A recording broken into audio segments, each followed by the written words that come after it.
The movie begins with Noah, a woman from Portland who has become disillusioned with modern dating after countless disappointing experiences with men she meets online. Before another first date, she sits nervously in her car, texting her best friend Molly, who tells her to leave before wasting her evening. But since she is already there, Noah decides to give the guy a chance. Her date, Chad, immediately proves why dating has become such a nightmare. He tells her she would probably look better in a dress, insists on splitting the bill, and even packs up most of the leftovers for his brother while suggesting she leave a smaller tip. When the date ends, Chad asks to see her again, but Noah politely tells him they are not a good match. His friendly attitude instantly disappears, and he lashes out, calling her a stuck-up bitch before storming off. Later, Noah meets up with her best friend Molly for a kickboxing class. Still upset about the disastrous date, Noah admits she is exhausted by the endless cycle of dating apps and bad experiences. She wonders why she still hasn't found the right person, despite believing she has a good life and a lot to offer. Molly reassures her that she is a catch, reminds her that she doesn't need a man to be happy, and encourages her not to let one awful date define her. Later that night, Noah realizes her refrigerator is almost empty, so she heads to a local grocery store to pick up a few essentials. While she's looking through the fruit section, an attractive but slightly awkward man named Steve strikes up a conversation about a bag of cotton candy grapes, insisting they taste exactly like the candy. Noah tries one and is surprised to find that he's right.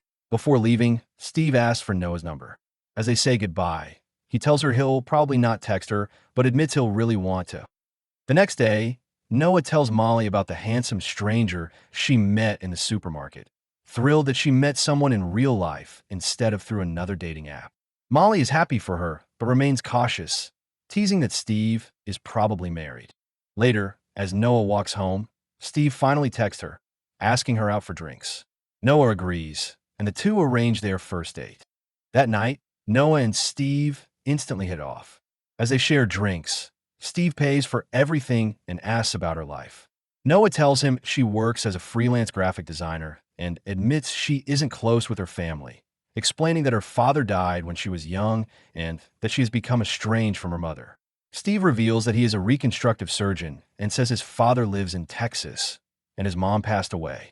They joke that they have dead parents as something in common. Steve then reveals that he doesn't have any social media.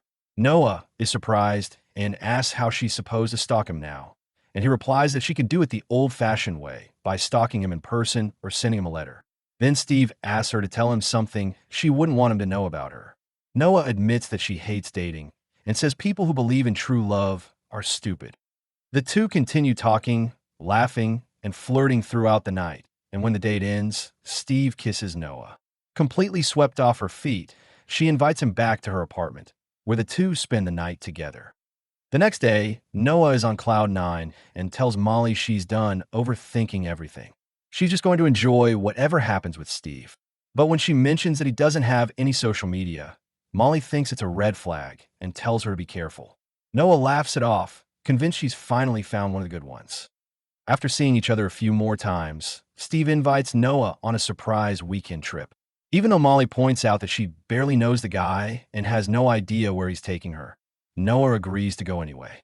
But she promises to text Molly the place as soon as she knows where they are going. That evening, Steve picks Noah up and drives her to his secluded modern home, explaining that they'll spend the night there before leaving early the next morning. Noah is a bit worried that there is no connection or Wi-Fi at his place, but Steve says it happens from time to time. As they relax with drinks, Steve prepares cocktails for the two of them. Moments after taking a few sips, Noah becomes dizzy and disoriented. She struggles to stay conscious before collapsing to the floor. Noah eventually wakes up in a locked room, confused and disoriented. Steve asks her if she slept well. Still groggy, Noah asks what happened, and Steve admits that he drugged her. That's when she looks down and realizes one of her legs is chained to the floor. Noah demands that he unlock the chain and let her go. At first, she genuinely thinks it's some kind of sick joke, but Steve makes it clear that he's dead serious. As Noah starts having a full-blown panic attack, Steve screams in her face, snapping her out of it before calmly explaining that he actually likes her, so he has no intention of harming her, at least not yet. Steve then reveals the horrifying truth. He's been kidnapping women and selling their body parts to wealthy clients who secretly eat human meat. To keep the meat as fresh as possible, he plans to remove pieces of Noah's body over time while keeping her alive. He promises that if she behaves, he'll treat her well, cook her nice meals, and make the whole process as comfortable as possible. Noah completely loses it and throws herself at Steve, trying to fight back. But he's much stronger, easily overpowers her, and forces her back onto the cot, leaving her trapped with no way out. Meanwhile, Molly starts getting worried after not hearing from Noah. She keeps sending her texts, asking where she is and begging her check in. Eventually, a reply comes from Noah's phone, claiming she's in Cottage Grove and that the signal is terrible, so she'll call later. To make the story more believable, another message follows with a photo of a waterfall. Back in the basement, Noah screams for help and pounds on the walls until she finally hears another voice.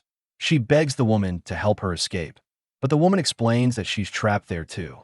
They introduce themselves, and the other captive reveals her name is Penny. Noah asks how long she's been there, but Penny says she's lost track of time. She explains that she met Steve while visiting town, went on a date with him, and ended up exactly where Noah is now, with Steve slowly cutting pieces off her body to sell. Hoping someone will come looking for her, Noah says her friends and family will eventually realize she's missing. Penny isn't so sure. She says she doesn't really have anyone, and after thinking about it, Noah admits she doesn't have many people either. Noah then asks if they're the only ones being held there. Penny tells her there's one more woman named Melissa. When Penny calls out to her, Melissa starts singing instead of answering, having completely lost her mind after everything she's been through. Realizing nobody is coming to save them, Noah tells Penny they have to figure out a way to escape on their own. Meanwhile, Molly starts feeling like something isn't right. She Googles local reconstructive surgeons, hoping to find a match for Steve, and keeps asking Noah to send her more photos from the trip. Instead, she gets a message saying Noah wants to take a break from technology and is turning her phone off for a while. That immediately sets off alarm bells. Molly replies that she loves her, but all she gets back is a single heart emoji. Still not convinced, Molly reverse searches the waterfall photo Noah supposedly sent her and discovers it's actually taken from an article about mountain getaways. Now she's certain something is seriously wrong. She texts Noah again, claiming she's having an emergency and needs to talk to her right away. At the same time, Steve gets back to work. He finishes cutting meat from Melissa's amputated leg before slicing it into steaks, vacuum sealing the pieces, and packing them into boxes for his wealthy clients. Along with the meat, he includes a photo of Melissa and a few of her personal belongings, treating the whole thing like some twisted luxury package. Once everything is ready, a delivery driver arrives to collect the orders. Back in the basement, Noah refuses to eat anything Steve cooks for her. He keeps trying to charm her with jokes and casual conversation, but she just stares back in silence. Noah finally forces a smile and asks if she can take a shower. Steve agrees, but warns her not to try anything. As he escorts her upstairs, Noah suddenly makes a run for it. She barely gets a few steps before Steve catches her and slams her head into the wall, knocking her unconscious. When Noah wakes up, she's strapped to an operating table. As punishment for trying to escape, Steve surgically removes a large piece of flesh from her buttocks. Meanwhile, Molly becomes convinced that something terrible has happened to Noah and starts investigating on her own. She visits Paul, the bartender who served Noah and Steve on their first date, hoping he can identify Steve from the credit card he used to pay. Paul refuses at first, explaining that he could lose his job for sharing a customer's information. Instead, he suggests going to the police. But Molly points out that Noah is an adult who willingly went away with a guy and has supposedly been texting her, so the police probably won't take it seriously. She insists that someone else is sending those messages, but she needs proof. Before she leaves, Paul promises he'll think about helping her. Back in the basement, Noah and Penny continue talking through the wall. Penny asks how Noah's ass is doing after the surgery, and Noah jokes that it's still missing as she lies on her stomach trying to eat. She admits that all she can think about is hurting Steve, and Penny says she feels exactly the same way. Noah then confesses that she actually slept with Steve before he kidnapped her. Penny is surprised, saying none of the other women, including herself, ever slept with him. Feeling ashamed, Noah calls herself stupid, but Penny tells her to stop blaming herself. Steve manipulated all of them, and in the end, he's the one at fault.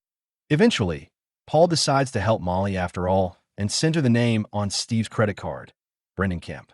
Molly starts digging online and discovers that Brendan is married and the couple has 2 young children.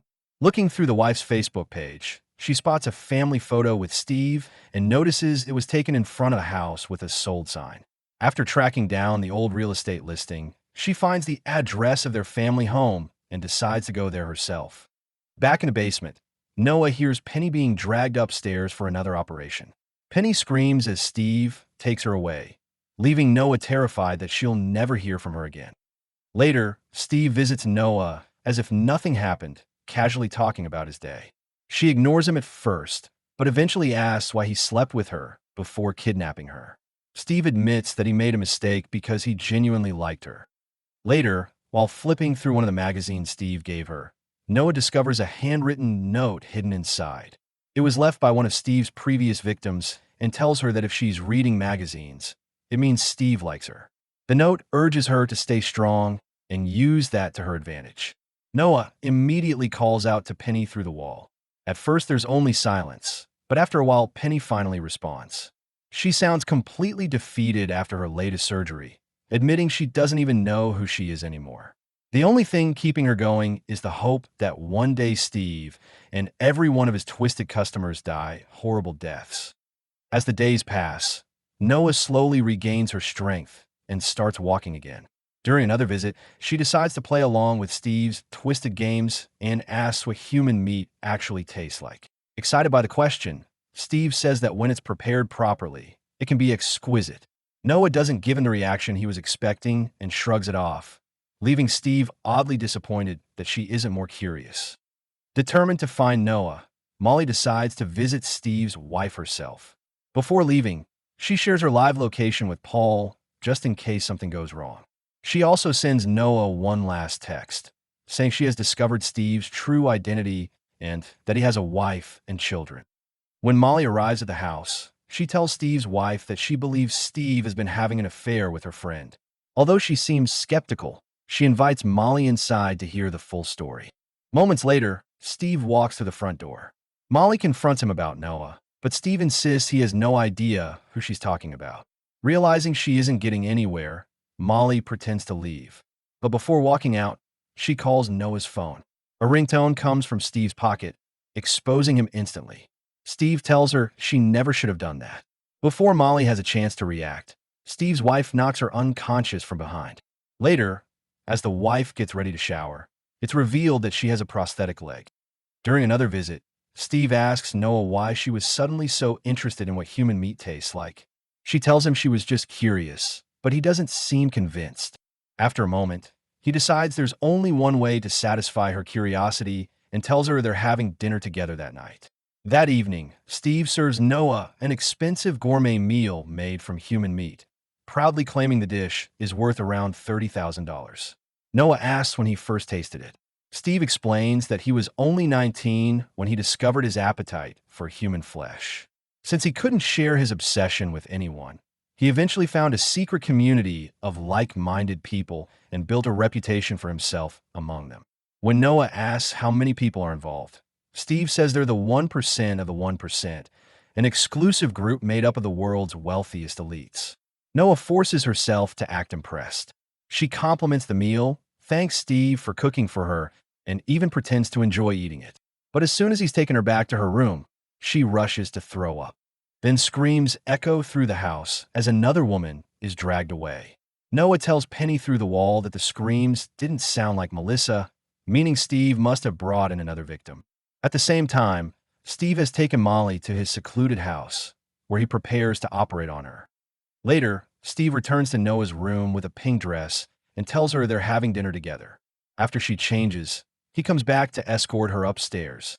The table is set like a fancy restaurant, complete with candles, flowers, and wine. Steve serves crackers with pâté and tells Noah he felt bad after learning she never had anyone who cooked for her growing up.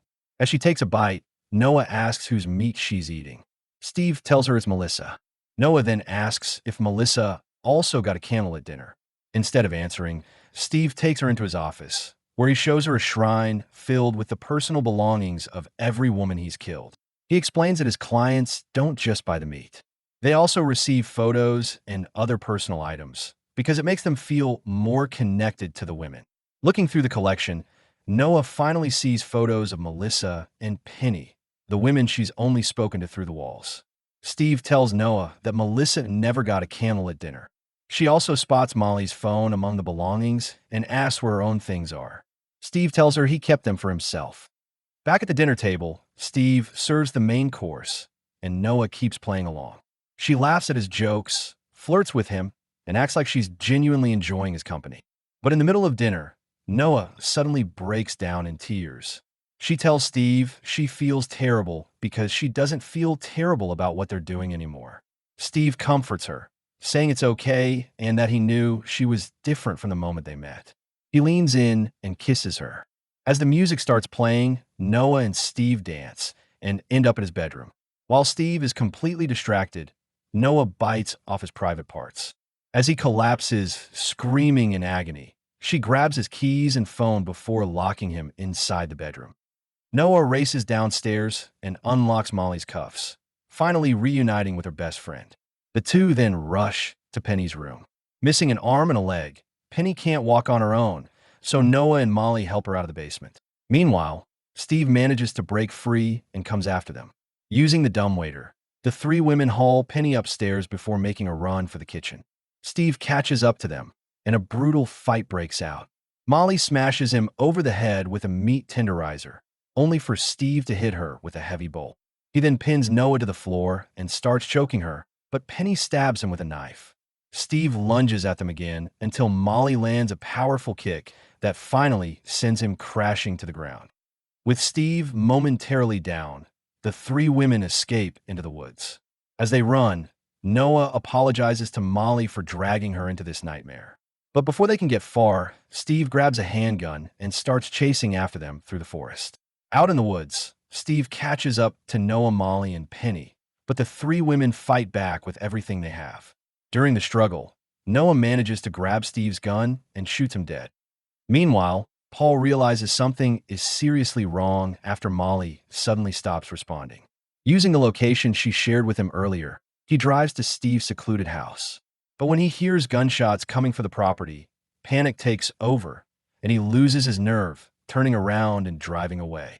A short time later, Steve's wife arrives at the house with one of his associates. After finding Steve's body, she tells the man to put him in a walk-in freezer before the meat goes bad. She then heads into the woods and catches up with Noah, attacking her and wrapping her hand around her throat. As Noah struggles to breathe, she stabs the wife in the neck with her car keys. Even then, the wife gets back up and attacks Noah again, but before she can finish her off, Molly rushes in and smashes her over the head with a shovel, finally killing her. Still trying to process everything that's happened, Noah asks who the hell that woman was. Molly replies that she was Steve's wife. The two burst into an exhausted laughter. Just then, Noah's phone buzzes with a text from Chad, asking if she's free to hook up. The end. Thanks for watching. Don't forget to like and subscribe. And until next time.